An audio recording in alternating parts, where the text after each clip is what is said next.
ఉగ్రదాడికి భారత్ గట్టి బదులే ఇస్తోంది. ఇది మరెవ్వరు ఊహించినదిగా ఉంటుంది. ఇది ప్రధాని మోడీ పహల్గామ్ అటాక్ తర్వాత చేసిన కామెంట్.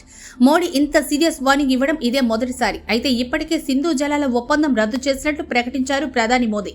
యుద్ధం చేయడం కంటే నీళ్లు ఆపడం అతిపెద్ద యుద్ధం. దీని సాధ్యాసాధ్యాలు వచ్చే రోజుల్లో గానీ తెలీదు. అలాగని ఇదే చాలనుకున్నా కష్టమే. ఎందుకంటే ఇందుకు కావాల్సినంత టైం తీసుకుంటుంది. ఈలోగా ఇలాంటి ఎన్నో ఉగ్రదాడులు జరిగే అవకాశం కూడా ఉంది. దానికి తోడు ఇదే అంశంపై లష్కరే తోయిబా చీఫ్ హఫీజ్ సయీద్ మీరు మా నీరు ఆపితే మేము మీ శ్వాస ఆపేస్తామని ఈసరికే ప్రకటించి ఉన్నాడు.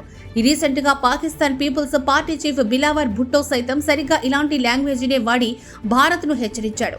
దీన్ని బట్టి చూస్తే ఈ లాక్ తో కూడిన వాటర్ వార్ తో పాక్ ని అంత తేలిగ్గా భయపెట్టలేం. ఇక మిగిలింది ఏమిటని చూస్తే ముందుగా ఐఎన్ఎస్ విక్రాంత్ అనే విమాన వాహక యుద్ధ నౌకను అరేబియా సముద్రంలో అంతర్జాతీయ జలాల్లో ఉండేలా కరాచీ రేవుకు దగ్గరలోకి పంపారు. ఒక రకంగా చెప్తే ఇది పూర్తిస్థాయి యుద్ధ సన్నద్ధానికి సమాయత్తం అవుతున్నట్లుగానే భావించాలంటూ రక్షణ రంగ నిపుణులు విక్రాంత్ అనే విమాన వాహన నౌక అంటే అది ఒక్కటే వెళ్లదు. దీంతో పాటు 4 ఫ్రిగేట్లు, ఒక కార్వేటీ, 2 డెస్ట్రాయర్లు ఉంటాయి. ఇవే కాక వీటిని అనుసరిస్తూ సముద్ర జలాలు 2 అటాక్ సబ్మెరైన్లు కూడా ప్రయాణిస్తాయి.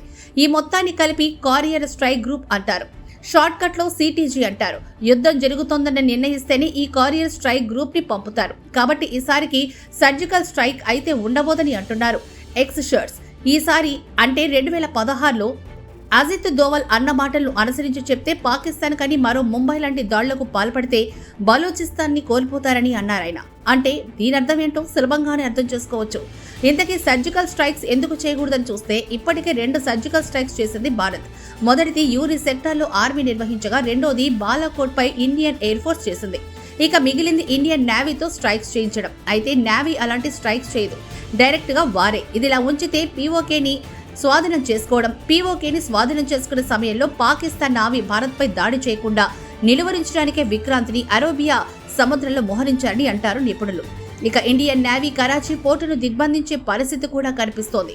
సప్లైస్ ఆగినా చాలు పాకిస్తాన్ ఖేల్ ఖతం కావడానికి. చూశారుగా అది పరిస్థితి. కేవలం 26 మంది ప్రాణాల్లో తీసిన పాపానికి దేశం మొత్తం గజగజ వణకాల్సిన పరిస్థితి వచ్చింది. ఇదంతా అవసరమా అంటూ పాకిస్తానీలు తెగ కుమిలిపోతున్నారు. ఏం చేద్దాం, వారి చేతుల్లో కూడా ఏమీ ఉండదు.